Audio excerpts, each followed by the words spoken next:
सबको जय मसीह की। एंड आज के एक छोटे से मनन के लिए हम लोग निकालेंगे पहला थिस्सलुनीकि की जो पत्री है नए नियम के अंदर, उसका 5वां अध्याय, उसके 16, 17 और 18 उस पद को हम पढ़ेंगे, उस भाग को हम पढ़ेंगे। और वहाँ पर पौलुस क्या सिखाना चाहता है अपने लोगों को, कलीसिया को, उसके बारे में हम देखेंगे। वहाँ पर इस प्रकार से लिखा है, पहला थिस्सलुनीकि उसका 5वां अध्याय, उसका 16, 17 और 18 इस प्रकार से लिखा है, सदा आनंदित रहो, निरंतर प्रार्थना में लगे रहो, हर बात में धन्यवाद करो, क्योंकि तुम्हारे लिए मसीह यीशु में परमेश्वर की यही इच्छा है।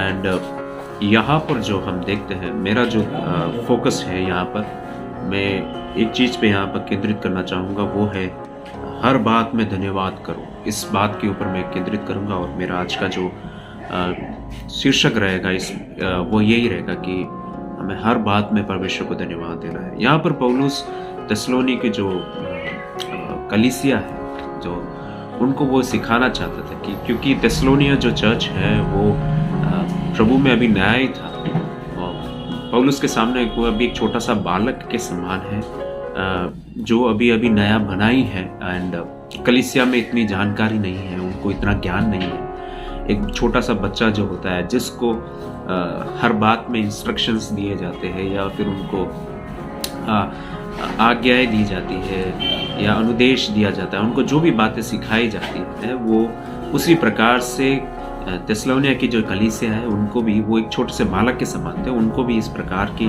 जो इंस्ट्रक्शन है वो पौलुस देता है और वो उनको सिखाता है कि हमें छोटे छोटे बातों में या फिर हर बात में हमें किस प्रकार से रहना चाहिए या हमें जीना चाहिए। कलीसिया के अंदर हमें आराधना के प्रति, वचन के प्रति, या फिर किस भी बात में हो, गवाही हो या कुछ भी बातें हो, उसमें हमें किस रीति से प्रभु की महिमा करनी चाहिए या हमें किस रीति से प्रभु को धन्यवाद देना चाहिए या किस प्रकार से हमें प्रार्थना करना चाहिए एंड निरंतर करना चाहिए। ये सारी बातें पौलुस को सिखाता है और वही बात को हम यहाँ पर पौलुस जो है उसका जो आखिरी जो संबोधन है उसके अंदर, इस कलीसिया के जो प्रति वो आखिरी जो संबोधन है वो कलीसिया को जब चिट्ठी लिखता है उसमें इस प्रकार से वो कहता है कि हर बात में प्रभु को धन्यवाद देना। और हमेशा धन्यवाद देना आसान नहीं है, पर कभी कभार जब हमारे जीवन में अच्छी बातें होती है तब हम धन्यवाद देते हैं, जब हम खुश होते हैं तब हम धन्यवाद देते हैं, जब हमारा मन सही होता है तो हम धन्यवाद देते हैं, जब हम प्रसन्न होते हैं तब हम धन्यवाद देते हैं। पर पौलुस यहाँ पे कहता है कि सदा आनंदित रहो, साथ साथ में आगे ये भी कहता है कि हर बात में धन्यवाद करो। हर बात में मतलब वहाँ पर चाहे दुख हो या सुख हो, उसमें भी आपको धन्यवाद देना है। तो ये धन्यवाद जो देना है ये एक आसान काम नहीं है, जो पौलुस यहाँ पर थिस्सलुनीकि की जो कलीसिया है उनको वो सिखा रहा है। एंड पर पौलुस का इसका मर्म बहुत सही तरीके से पता था, क्योंकि पौलुस कहना चाहता है कि धन्यवाद जब हम देते हैं हर हालात में, तो हमारा जो विश्वास है प्रभु के प्रति वो और बढ़ जाता है। हमारा जो विश्वास है प्रभु के प्रति और बढ़ जाता है। इससे प्रभु खुश हो जाता है कि ये जो व्यक्ति है हर हालात में, हर परिस्थिति में मेरे को धन्यवाद देता है, उससे प्रभु खुश होता है। एंड चाहे दुख हो, उसके सामने पहाड़ खड़ा हो, उसके सामने आंधी खड़े हो, उसके सामने समुद्र पड़ा हो, और उस बात में भी वो जब प्रभु को धन्यवाद देता है तो प्रभु बहुत खुश होता है और प्रभु बोलता है कि ये हर हालात में मेरे को धन्यवाद देता है। तो प्रभु उससे प्रसन्न होता है और प्रभु उसके जीवन में काम करता है। हमें वैसे ही, और उसके विपरीत में हम देखते हैं जब हम जब प्रभु को धन्यवाद देते हैं, दूसरे तरफ हम देखते हैं तो जब हम प्रभु को धन्यवाद देते हैं तो शैतान जो होता है, हमारा जो शत्रु होता है, वो थोड़ा सा असमंजस में पड़ जाता है और वो सोचता है कि मैंने इसको इतनी बड़ी दुविधा में डाल दिया है, फिर भी ये धन्यवाद कैसे दे रहा है, ये इतना खुश कैसे है, ये प्रभु को इतना थैंक यू क्यों कह रहा है। एंड वो जो बातें हैं, वो जब बात देखता है शैतान, तो उस शैतान को वो उससे थोड़ी सी तकलीफ होने लगती है, क्योंकि हम जब धन्यवाद देते हैं हर परिस्थिति में, हर हालात में जब हम प्रभु को धन्यवाद देते हैं तो वो शत्रु के खिलाफ हम एक युद्ध को लड़ते हैं, शत्रु के प्रति हम एक युद्ध को लड़ने के बराबर है। तो जब हम हमारे सामने शत्रु है, इस प्रकार की परेशानियां, इस प्रकार की दिक्कतें जब डालता है, उस परेशानी में भी हम जब प्रभु को हम धन्यवाद देते हैं तो शैतान एक तरफ से हारता है, अपने जीवन में शैतान एक तरफ से हारता है। तो क्या आप प्रभु को हमेशा उसके प्रति धन्यवादित रहेंगे?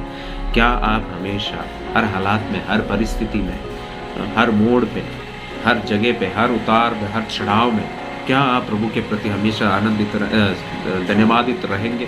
अगर आप धन्यवादित रहेंगे, प्रभु आपके जीवन में बड़े बड़े काम करेगा, प्रभु आपके जीवन में बड़े बड़े कार्यों को करेगा, अनुग्रह को लाएगा, आशीषों को लाएगा। बड़े बड़े जो बंधन आपके जीवन में है, उस बंधन से प्रभु आपको छुटकारा देगा। अगर किसी चीज़ ने आपको बांध रखा है, किसी चेन ने या फिर किसी जंजीर ने आपको पकड़ रखा है, उस जंजीर में भी अगर आप प्रभु को पकड़े रहेंगे, उस बंधन से प्रभु आपको आज़ाद करेगा। हालेलुया। एक जगह पे हम फिर से यहाँ पर हम पढ़ते हैं कि पौलुस जो था, एक जगह पर वो तीमुथियुस को जब पत्री लिखता है, तब वो जेल में था, और वो जब जेल में था तब उसने जब पत्री लिखा, उस समय में भी वो आनंदित रहता है, और वो कहता है, और वो बहुत खुश है प्रभु के लिए। वो ये इतना सब कुछ सहन कर रहा है, और इस बात में भी वो प्रभु का धन्यवाद करता है, और वो कहता है कि इस जंजीर के लिए और इस जो वो जिस कारागृह में पड़ा भी है, कहीं पे भी वो जिस भी हालत में पड़ा है, वो हमेशा प्रभु को धन्यवाद करता है, प्रभु को थैंक यू बोलता है। तो पहली बात जब है इसके अंदर हम ये सीखते हैं कि धन्यवादित रहते हैं। तो इसका अंदर का जो पहला जो पॉइंट है, मैं वो ये कहना चाहूँगा कि हमें इस प्रकार से हमको जो भी प्रभु ने दिया है उसमें हम संतुष्ट रहें, और संतुष्ट रहने के द्वारा हम प्रभु को धन्यवाद दें। कभी भी जब हम प्रभु के प्रति हम धन्यवादित रहते हैं तो हम हमेशा प्रभु को थैंक यू बोलते हैं, हम प्रभु को हमेशा आभार जब हम बोलते हैं, उससे हमारे जीवन में संतुष्टि आती है, संतुष्टि को लेकर आता है ना। जब आपका जीवन संतुष्ट है तो आप प्रभु को धन्यवाद हमेशा देंगे, है ना। और उससे क्या होता है कि जब आप प्रभु को धन्यवाद देते हैं, प्रभु आपके जीवन में कार्य को करता है, प्रभु आपके जीवन में छुटकारे को लाता है, प्रभु आपके जीवन में अनुग्रह को लाता है, आशीष को लाता है। उससे क्या होता है, आप संतुष्ट हो जाते हो। तो जब आप प्रभु को धन्यवाद देना शुरू करेंगे, नकारात्मक बातों को भूलकर, आपके चारों तरफ किसी भी प्रकार की नकारात्मक माहौल बना क्यों ना हो, पर आप उसमें भी प्रभु को आप धन्यवाद देंगे, तो प्रभु आपके जीवन में वो संतुष्टि को लाता है ना। जिस प्रकार से पौलुस के जीवन में हम देखते हैं, उसके चारों तरफ भले ही नकारात्मक माहौल थे, जेल के अंदर पड़ा था, फिर भी उसने प्रभु को धन्यवाद दिया प्रभु को धन्यवाद दिया। एंड धन्यवाद के द्वारा उसके जीवन में वो संतुष्टि थी। वो कहता है कि मैं संतुष्ट हूँ, मैं खुश हूँ। पहला तीमुथियुस की पत्री उसका 6 अध्याय उसके 6 वचन में हम वहां पर इस प्रकार से पढ़ते हैं कि वो जिस बात में है, वो कारागृह के अंदर पड़ा था, कारागृह के अंदर पड़े रहने के बाद भी वो प्रभु के प्रति वो आभारी है और वो संतुष्ट है। वो वहां पर पड़े पड़े कंप्लेन नहीं करता है, या फिर वो किसी प्रकार के वो कंप्लेंट को नहीं करता है वहां पर। वो बहुत खुश है, वो संतुष्ट है। जिस प्रकार से यीशु मसीह को भी इस पृथ्वी पर जब भेजा था, वो प्रभु ने जब उसको भेजा तो उसको सीमित कर दिया था एक मनुष्य के रूप में। मनुष्य जो है वो सीमित रहता है, तो जब वो इस पृथ्वी पर आया तो वो बहुत मनुष्य जब बनकर आया तो उसमें बहुत सारे बातें थी जो लिमिटेड थे। मनुष्य होने के नाते उसके अंदर सारी बातें लिमिट हो जाती है। तो जब यीशु भी इस पृथ्वी पर आया तो वो लिमिट थोड़ा सा उसके अंदर वो लिमिटेशंस आए मनुष्य के। खुदा भी था वो, ऐसा नहीं कि वो खुदा नहीं था, खुदा भी था, बट जब वो मनुष्य के रूप में भी आया तो उसके अंदर कुछ लिमिटेशंस थे, उसके अंदर कुछ बातें सीमित थी कि वो उसी के अंदर ही काम कर सकता है। वो दर्द को सहन करता था, वो हमारी तरह उठता बैठता था, खाना खाता था, पानी पीता था, उसे भी प्यास लगती थी, उसे भी भूख लगती थी, वो सारी चीजें उसके अंदर थे। फिर भी उसने कभी भी खुदा की ओर कभी मुड़कर उसने कंप्लेन नहीं किया। वो हमेशा हमेशा हमेशा प्रभु के प्रति खुश रहा, प्रभु के प्रति वो आभारी रहा, प्रभु के प्रति उसकी इच्छाओं के लिए उसने प्रभु को हमेशा धन्यवाद दिया। तो हमारा जीवन भी, हमारे हालात भी, जब प्रभु हमें किसी भी रीति से हमको लेके चलता है, प्रभु की इच्छा के अनुसार हमें किसी भी हालात में प्रभु हमको रखता है, तो हमें हमेशा प्रभु के प्रति हमें आभारी रहना चाहिए, हमें धन्यवाद देना चाहिए।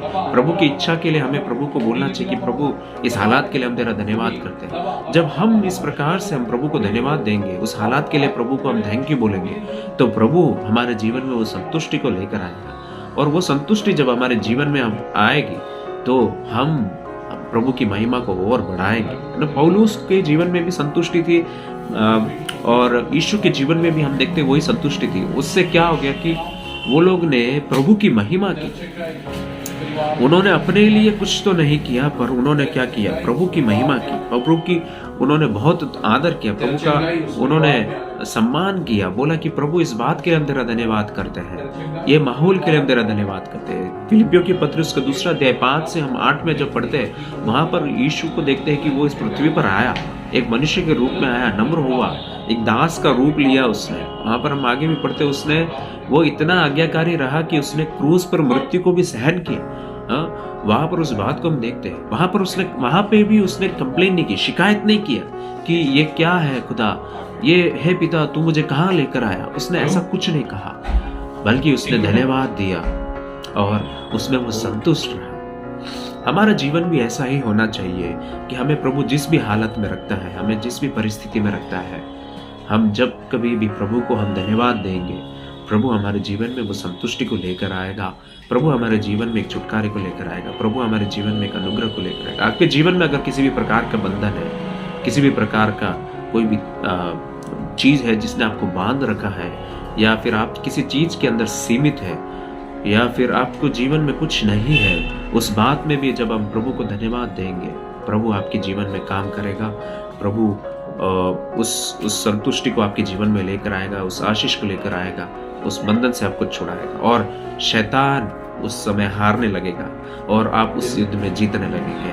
आमीन। क्यों ना हम एक पल हमारी आंखों को बंद करें और परमेश्वर से प्रार्थना करें और प्रभु से बोले कि प्रभु मैं हर हालात में, हर परिस्थिति में प्रभु मैं तुझे धन्यवाद दूंगा। सर्वशक्तिमान प्रभु हम आपका धन्यवाद करते हैं खुदा, इस वचन के लिए हम तेरे आभारी हैं खुदा। हम सदा और आनंदित रहने वाले और तेरे प्रति प्रभु हर बात में, हर हालात में, हर परिस्थिति में प्रभु हम तुझे धन्यवाद देने वाले हम होने पाए खुदा। प्रभु हम जितने लोग सुन रहे हैं प्रभु इस वचन को, हम सबके जीवन में तू आशीष पूर्ण दे, यीशु के नाम से मांगते हैं, आमीन।